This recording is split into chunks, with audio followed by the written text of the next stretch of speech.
Welcome to On Mission with WorldShare, the podcast exploring global mission through stories, conversations, and reflections from our partners and guests around the world. In this episode, we're joined by Andy Robinson from the Keswick Convention to reflect on Matthew 8 to 12 and what these chapters teach us about mission, discipleship, and following Jesus faithfully today. Well, hello and welcome to On Mission with WorldShare, the podcast where we explore what God is doing around the world through conversations with those helping to make Jesus known. I'm Andrew Yelland, your host, and this week we're excited to have with us a very special guest, Mr. Andy Robinson. We're recording from the 2026 Keswick Convention, and Andy is one of the keynote speakers this week. Andy, thank you for joining us and welcome. Oh, it's really good to be with you. Thank you for having me. Oh, it's a pleasure. Now, Andy spent most of his life as a pastor in Oxford and now serves as training director for the South Central Gospel Partnership. And maybe we'll hear a little bit about that in a second. But as I say, Andy is teaching here at the convention every morning, and he's taking delegates through Matthew chapters 8 to 12. And it's including the nature of the kingdom Jesus is bringing in, and why the kingdom must be proclaimed and made known. So, Andy, it's an absolute joy to have you with us. Would you just like to say a few words about what you've done, what you're doing, just so that people who are listening and watching can know a little bit about you? Yeah, so main job I've done in life, certainly for 19 years or so, was pastor of a church in Oxford. I often joke that I'm from the north of England, which is why I'm a pastor, whereas most people in the south of England want pastors. But that was a huge privilege to lead a church for 19 years, just walk with people through life. I actually had the privilege of seeing various members of the church go and serve the Lord around the world. So did that for 19 years. Main job now is that I lead a ministry training course in Oxford. So we have about 80 people across 2 courses who serve in churches in different ways, generally within about 45 minutes of Oxford. And we're trying to equip them for ministry in different forms. Fantastic. And obviously, we were speaking earlier, and this isn't your first time at Keswick. No. So have you spoken here before? Yeah, I've spoken here a few times. So mainly doing evening celebrations and done some seminars on leadership and also on the theme of sexuality. So I've done that in the past. I do love it here in terms of it's a place that feels warm. There's a love for the Lord. So it's a delight to be back. Fantastic. So how did you get the initial invitation then to come and speak at Keswick? Well, it caught me slightly by surprise, to be honest. I was just a pastor doing normal pastor type things. And I think somebody had suggested to the planning committee, oh, there's this guy, Andy Robinson, you should sort of have a look at. So it caught me totally by surprise, really. It was just one of those emails that dropped in my inbox. And if I'm honest, I genuinely thought it must be aimed for somebody else and they've got it wrong. Yeah. So yeah, it wasn't the kind of thing I imagined doing. But yeah, it's been a joy. I think probably 2021 was the first time I spoke, so the last 5 years to do stuff at various conventions. And is this the first time you've got to do the 5 series Bible readings each morning? Yeah, it is. So first time doing sort of consecutive 45-minute talks in the morning.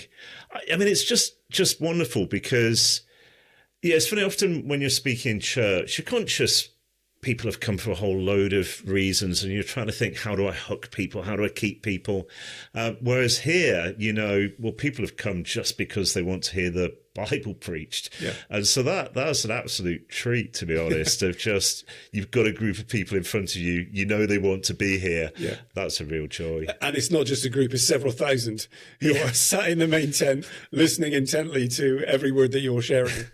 So, Andy, how did you decide upon the passages that you're speaking on, Matthew 8 to 12, and what excites you most about spending the week in those chapters? I think various things. I mean, I genuinely think, as we think about the Christian life, think about Christian mission, very little is more important than still being energized by who Jesus is. Yeah. I'm absolutely convinced that as we're thrilled about Jesus, that's what motivates us to share him with others. And so, funnily enough, actually looking through what had been done in conventions previously, it's quite a while since it's been in the Gospels. So that was partly the appeal. Partly, I think the theme in Matthew 8-12, I think, is that Jesus is the one who brings the kingdom of heaven down to earth. Yeah. And I think that whole theme of God's kingdom probably isn't one we talk about as much as we could do. The fact that right now the kingdom is expanding as people are added to it. One day the kingdom will come fully. And so that feels quite fresh. Later on in the week as well, we'll get into the theme of the fact that this kingdom involves mission, so that this kingdom needs to be proclaimed. And I think we always need that our vision can get shrunk down just to me and my life very easily. Yeah. And so Jesus motivating us to see the world through his eyes, I think we always need that. Absolutely, we do. And obviously you've spent a lot of time preparing and studying these chapters.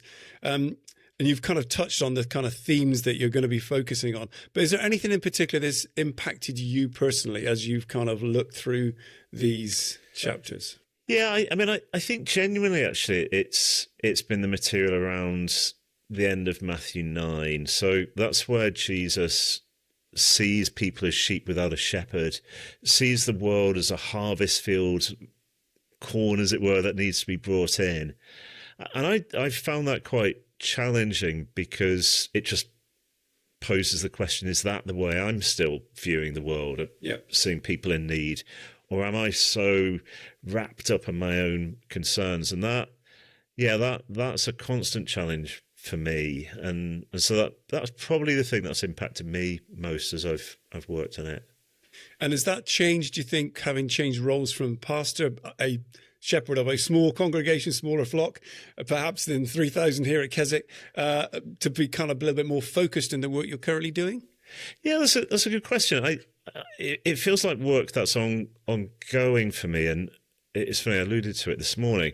The challenge is always, how do we avoid just living for our own comfort? And so as I try and think through, I was joked this morning about being about to turn 50, as I think about the rest of life, is that going to be driven by there are sheep without a shepherd, there's a harvest field, or is it just going to be, how do I make the next part of my life as relatively comfortable and straightforward as possible? And so I think that's challenged me. I think, I'm not a church pastor anymore. I'm an elder in a church, so I have some church leadership responsibility. And I'm aware, again, for those in church leadership, it can be so busy just frankly keeping the thing going that we lose sight of the fact there is a harvest field, there is people who need to be brought in. And so that's just a useful reminder for me not to let both local evangelism and world mission drop off the radar. Yeah, very good point. So let's look a little bit at the context of the entire kind of passage, first of all, that you're kind of looking at.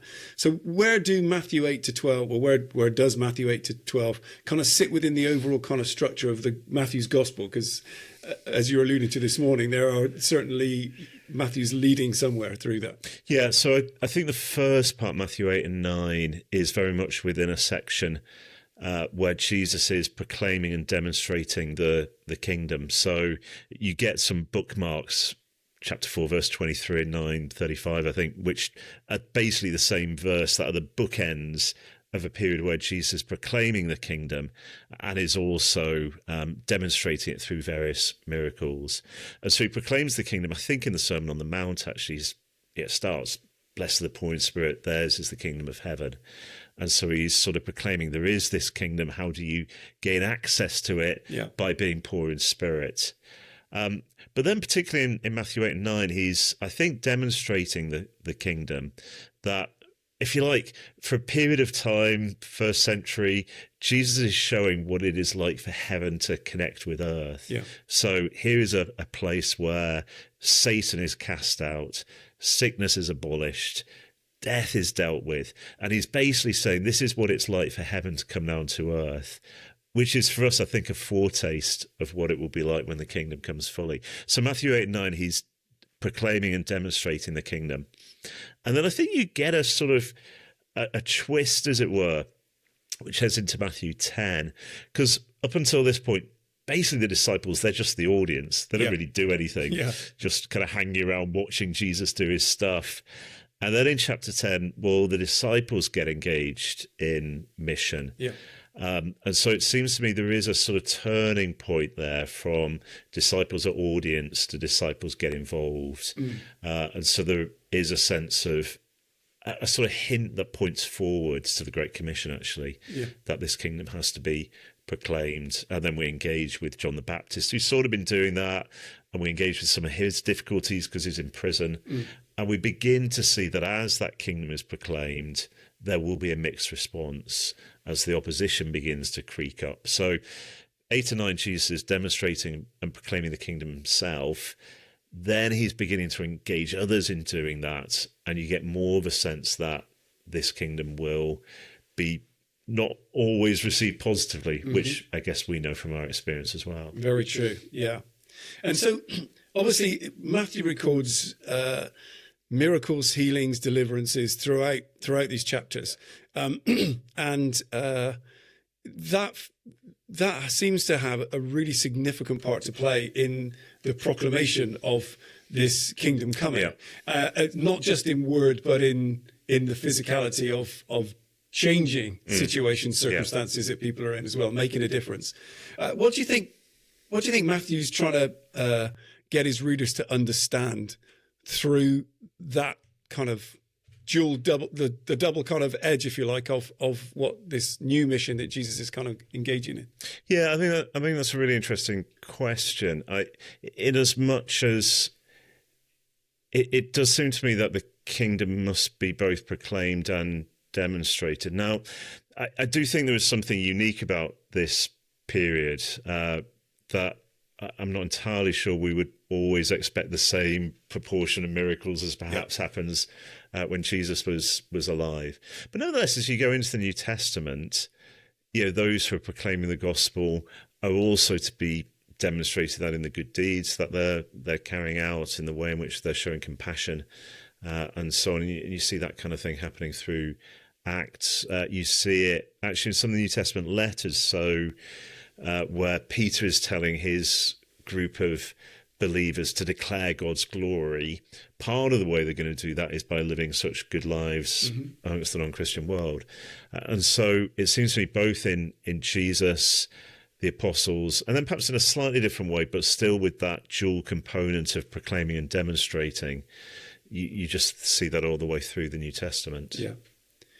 So sometimes people tend to separate power and compassion as two completely different things, but I think Jesus kind of really seems to blend them both perfectly in these kind of these things he's teaching and showing. Do you think that's significant? Yeah, I mean, the lovely thing about Jesus is that, if I can put it like this, he is willing and able, which is, you kind of don't want one of half of that, do you? So sort of willing but not able is not a lot of use. Able but not very willing isn't very helpful either. And Jesus always combines those two things. And that will need to be the way in which it works for us. So we have an incredibly powerful message. One of the things that strikes me actually about Jesus and the kingdom, particularly in Matthew 9, is Jesus dealing with all the worst problems that humanity faces. Evil, death, sickness, all the kind of things that make life in this world so painful. Jesus has dealt with. I think that's an incredibly powerful message to actually say to people, the worst dilemmas that humanity faces, Jesus triumphed over. But, again, simply proclaiming that from a distance without the compassion that engages with those who are going through pain, I don't think is an adequate way of doing mission. It will be, we have an astonishingly powerful message, and we will want to demonstrate that in our compassion towards those in need. Yeah. So that brings us nicely, I think, onto the kind of focal chapter, I think. Then I'm going to kind of hone in on a little bit. Matthew chapter 10, which is very clearly a missional. Yeah. There's no doubt about it. That is a missional chapter. Yeah. And Jesus starts out, or Matthew records when Jesus starts out in verse 1, basically sending out the disciples, as you've kind of said. And it's like the powers and the authority is being transferred from, as you say, rather than just watching but doing. Yeah. Both in word and action, because Jesus sends them out and gives them authority to do the things that he's done. And that wouldn't necessarily be the traditional evangelical kind of gospel at that point, would it? Because obviously we associate the gospel with the message of the death and resurrection of Jesus just for salvation, just for the redemption of sin. So there's something, I think, quite significant about the fact that this is happening before we get to that even taking place. Yeah, I think it is interesting. I mean, in some ways, I'd want to say that Matthew 10 isn't intended to be the sort of pattern for all time, partly because actually they're told don't go outside Israel, which I'm quite glad, that the gospel has gone outside Israel because it's come to me. So in a sense, part of me would want to say I don't think Matthew 10 is just this is the paradigm for mission for ever after. Probably Matthew 28, I think, is more the sort of long-term paradigm. But nevertheless, there are important principles there. And I do think, and probably this has slightly impacted me preparing this, is that the gospel is more than just individual, you will be forgiven your sins. It's not less than that, it is that. Yeah. But it is about the fact that we're invited into this glorious big kingdom where all the most hostile forces of the world are defeated by Jesus. And, we end up in that kingdom with people from every tribe and language and people and nation. And so there is a bigger gospel, it seems to me, that Matthew's gospel is giving us that isn't simply personal forgiveness, important as that is. Very good. And I was going to ask you, you've kind of brought it up, I was going to ask you a little bit, actually. Obviously, Jesus, as you say, very clearly directs the disciples not to go to the Samaritans, not to go to the Gentiles. Yeah. And I was going to ask you, why do you think that was very explicit from Jesus at that time? Because it seems like the kingdom of God that Jesus is bringing is still exclusive to the Jewish people at that time. Yeah, I mean, it is at that period. There are various reasons that might be the case. Part of it might just simply be a training exercise. Yeah. So in that sense, you are going to paint on a bigger canvas later, but for now, let's just focus on Israel. Partly that there does seem to be a bit of a movement through the gospel accounts whereby Jesus comes first for Israel, picking up some of the Old Testament promises, and then goes broader. So that there does seem to be a bit of a shift in the Gospels that the starting mission is with Israel. But clearly, by the time you get to the end of the Gospels, make disciples of all nations is the command. So it's very definitely temporary, this. Yeah. So Jesus obviously gives his disciples some clear warnings about what may be ahead.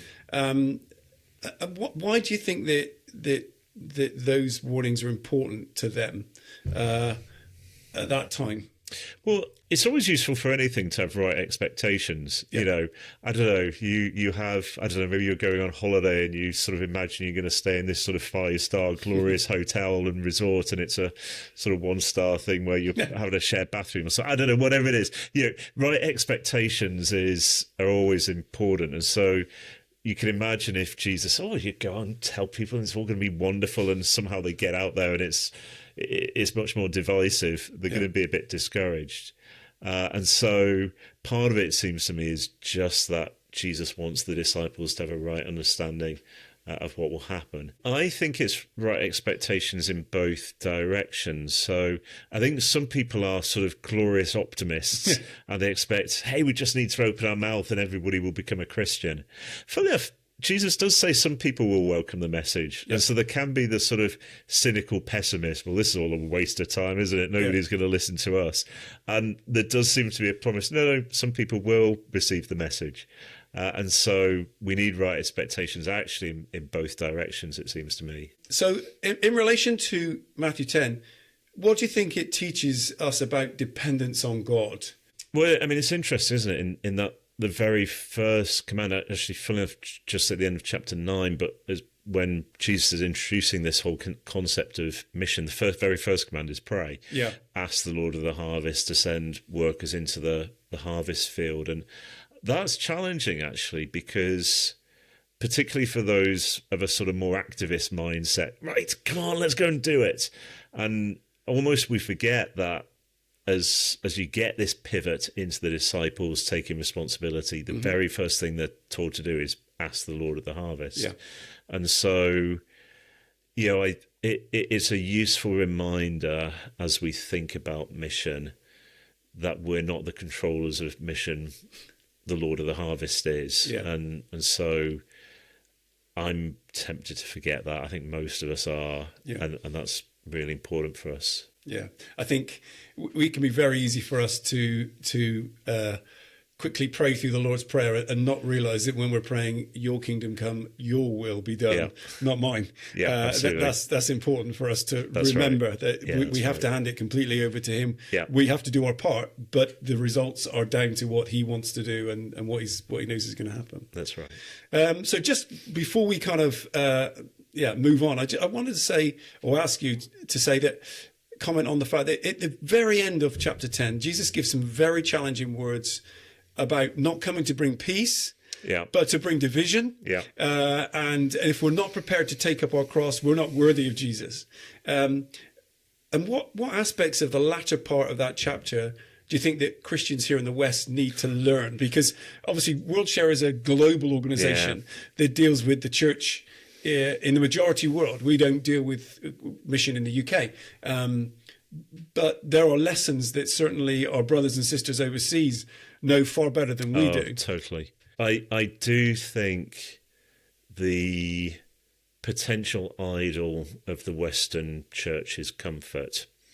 And I see that within my own heart in a way that potentially our brothers and sisters around the world have known ways of resisting that idol better than we have. We can't have a Jesus in our mind, or we can't have a Christian life in our mind that doesn't involve cross-carrying in some way. Yeah. And one of the things I do love about that is actually Jesus isn't saying, carry a cross because it's the right thing to do. If you actually look, he says, if you lose your life for me, you'll gain it. Yeah. And so actually it is cross-carrying because that's ultimately the best way to live, ironically, because that's the way to find true life, because you might lose other things, but you have Jesus. And so I am nervous that potentially losing cross-carrying as a focus of discipleship might just be a trajectory we're on. You spoke this morning about the king of requiring sacrifice. I think that's something that is a really important lesson for us in the West, as you say, that Jesus does require something of us in whatever context that may be, especially if we're being serious about wanting to follow him. Can you just unpack a little bit about what you said this morning about that? Because I think that was really important and quite relevant to this. Yeah, I mean, the overall point that I made this morning was that a big vision of Jesus is what leads to a big willingness to make sacrifices. And so I do think the first point is just grasping how glorious, majestic, compassionate Jesus is. Because frankly, you're only going to make sacrifices for something that is worth it, for something that is big. And so the point I made this morning was, if we're following a big Jesus, that will often involve sacrifices in terms of material comfort, nowhere to lay the Son of Man's head, or actually difficulties in family. Yeah. And I mean, there are believers I know in this country where becoming a Christian has caused significant family tensions. They're the only Christian in their family. And often that's led to a whole heap of mockery, confusion, misunderstanding. Again, I'm aware often for believers around the world that will be even more acute. I suppose I'd simply want to say, again, along the lines of right expectations, is if we find ourselves in a position where it is causing family difficulties, that's painful, but it's not outside our expectations of what it might sometimes mean to follow Jesus and what Jesus says it might mean to follow him. Yeah. And so we shouldn't be thinking, my family hate me because I'm a Christian. It's all gone wrong. Well, it might, in a weird way, be going in line with what Jesus says might happen. Yeah. And I just think we need that sort of expectation. But you did make a point this morning as well in terms of the fact of understanding that even though it might seem to be going wrong, that God is able to use that and turn it around. Oh, totally. And whoever loses their life for me will gain it. And I can think of those who've made huge sacrifices. I mentioned one example this morning, and the result was somebody the Lord used for thousands of conversions. And so, there's that lovely image, isn't there, in John 12, where Jesus talks about it's only if the seed goes into the ground and dies that will be a sort of crop that's produced. And on one level, that's a picture of Jesus himself goes into the ground and dies and a huge crop produces. But he also says that's the pattern. It is only as we die to certain things that ultimately there will be a sort of great crop that brings glory to God. Yeah. And if our listeners could remember one thing from Matthew chapter 10, what would you hope it might be? Well, I think, ironically, probably the main thing is just that stuff at the end of chapter 9 is Jesus sees people, sheep without a shepherd, sees the fields, there's a harvest to be brought in. And I think the key thing is we will only get energized by mission if we see the world in the same way as Jesus. Yeah. So if we will look at people and, we're not angry with people, but nor are we apathetic about their condition. Yeah. We see them sheep without a shepherd. We have an image, how should we look at the world? There's a harvest that needs to be brought in. And so there's a desperate need for workers. Yeah. I think the starting point is see the world through Jesus' eyes. Yeah. That's what shapes everything. So at WorldShare, we are our mission is to encourage and enable brothers and sisters globally to be able to do exactly that in their own context, in their own environments. But also, going back to the thing about Jesus sending his disciples locally to actually engage with mission on a local basis. They know what the needs are of their own specific environments and communities. And they probably know the best way to kind of deal with those things. I think it's really important for us to acknowledge that we need to be humble. Yeah, I agree. In whatever we do, and understand that we have a calling to engage with mission where we are. And I think that's an important thing, certainly for us at WorldShare. But I think it's a message that many individuals within the church in the UK perhaps need to rediscover again that actually where you are is where God needs you to be for this moment, for a reason and a purpose. You just need to discover it. Yeah. And so from your experience of being a pastor, and now particularly in terms of training people to kind of be engaged in ministry, what would you say would be an important element to people discovering what it is that God wants them to do in their own context? Yeah, that's a really good question. I think there's a lot to be said for working out what are the particular abilities the Lord has given you. So partly because in a sense he doesn't give the same gifts to everybody. Yeah. So funnily enough, I actually quite enjoy speaking to several thousand people. I find it really difficult to speak to one person. Yeah. And I'm so grateful actually for those, those in the church that I pastored, even church I'm still in, were much better personal evangelists than I was, just because in a sense they were just much better at getting to know people they didn't know than I was. And so part of me wants to actually just press into celebrating that. Yeah. Actually, what are the particular gifts, abilities the Lord has given you? It can be in a sense a particular hobby that just thrills you, and actually thinking, well, that's a good thing that the Lord has given me to enjoy because he gives good gifts to enjoy, but actually how do I then use that to start praying for those I'm doing that with? Praying that there might be an opportunity to do something useful in what is effectively a harvest field. And so part of me would start with what are the unique abilities, interests the Lord has given me that might actually be quite different to what he's given other people. That's wonderful. That's his wisdom. Yeah. And go from there, it seems to me. Brilliant. And I think one of the key elements is for everyone to realize that these disciples that Jesus sent out, they were just ordinary guys. Absolutely. There was nothing particularly special about them. Yeah.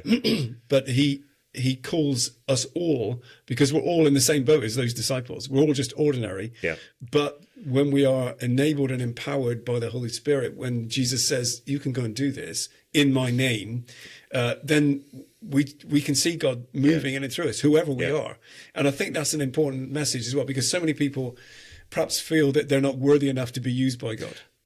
Totally. And I just love the way you put that. They're an incredible bunch, the disciples, aren't they, in terms of their background and, the early, in Acts, you get, they're not very educated, this bunch, are they? Yeah. And so the Lord uses people, normal people. I just love the way you've put that. Well, I think it's just really important to understand that God wants to use each one of us and use us in our particular roles that he's given us to do, because you may be in a unique position to be able to bring something of the presence of Jesus into a unique situation because God has placed you there. Okay, a couple of quick fire questions to kind of finish off, Andy. What book are you reading at the moment, or are you reading a book? I'm reading a book, quite short chapters about Jesus, called More of Jesus by John T. Alcock, which has just warmed my heart. Okay. What's your favourite thing to do outside of ministry? I love sport. I'm hopeless at playing it. I love watching it. So one of my strange hobbies is I umpire cricket, which is because I love cricket, hopeless at playing it. So I ended up umpiring it. But I could cheerfully watch sport for hours if I had the time. Okay. So which sportsman would you like to interview if you could interview any sportsman, live or dead? I'm trying to think of a sort of England. I'd love to introduce someone like Jimmy Anderson, who is a famous English cricketer, just because he kept going for so long. And so part of me has always been quite intrigued. How do you keep the motivation to play cricket for England for must have been about 20 years or so? Very good. And what if you could meet one, apart from Jesus, one biblical character, who would you like to meet? I think it would be the Apostle Paul, actually. So that might not be the most sort of stunning answer, but actually, his writing has had such a big impact on my life. And I'd love to meet Paul. And as we finish, what encouragement would you like to leave someone who wants to be more faithful in sharing Jesus where God has placed them? There's a bit that's said in Matthew 10, freely you've received, freely give. And I genuinely think the people who will be able to share Jesus most effectively are those who are still saying, I'm so amazed at all that he's given me. Yeah. I tell you, if you know that will just naturally motivate you to keep reaching out. Fantastic. Thanks, Andy, so much for joining us. It's been an absolute joy to spend some time with you. We really appreciate it. So thanks so much for listening today for On Mission with WorldShare. We hope you've enjoyed the session, and we look forward to seeing you on the next episode. Bye-bye. Thanks for listening to On Mission with WorldShare. To discover more stories, pray with us, or support our partners, visit worldshare.org.uk. And if you found this conversation helpful, please follow the podcast and share it with someone who might be encouraged by it.